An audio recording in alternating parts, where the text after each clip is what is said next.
আমি নামাজ গেছি আমার পুতের গরো যায় হান্দাইয়া আমার পুতের মোবাইল আসি আমি ঈদের মার্কেট করবো আসি আনিছে গয়না আসি সন্ধ্যা তাও নিছে আমার পুতের আর অনেক মাই দিছে ওর সাথে অনেক হুক আসিল আলি আসিল অনেক হুক আসিল মোবাইল নিছে আনিছে আর টাকা কত নিচ্ছে?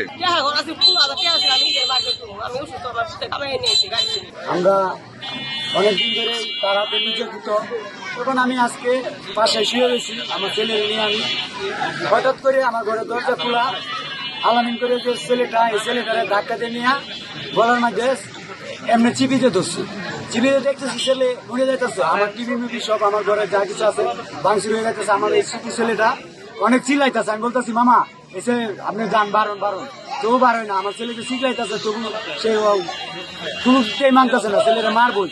পরে ভারতকে যখন অনেক কজন আইছে তখন বাড়িগুলো আইসে আর পরে ঠিক আছে কি হয়েছে ওর পরে ও ঠিক হয়েছে ওই আরেকটা ছেলে মালে দৌড় দিয়ে এটাকে পালা চলে গেছে। পয়সা রয়েছে তার কাছে কিছু টাকা ছিল এবং কি মোবাইলটা নিয়ে গেছে জোরদামন করে মার দূর করে আমি ফিরাইতে গেছি আমার আঘাত করে আমার গলার টিভি দিয়ে ধরছে এবং কি ওই স্যারের গলার টিভি দিয়ে ধরছে।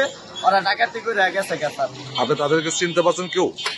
চিনতে পারি তার সে যে মজিবুর মেম্বারের ছেলে হাজি মুকুল।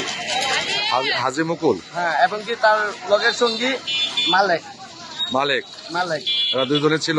দুজনে ছিল, আরো লগে আরো 3-4 জন ছিল। পাশের রুমে টিভি নিয়ে গেছে এবং কি লগে যার মোবাইল দিচ্ছে তার টাকা পয়সা নিয়ে গেছে। তার ঘরে ঢুকটা তার মারধর করছে। ঘটনা কয়টায়?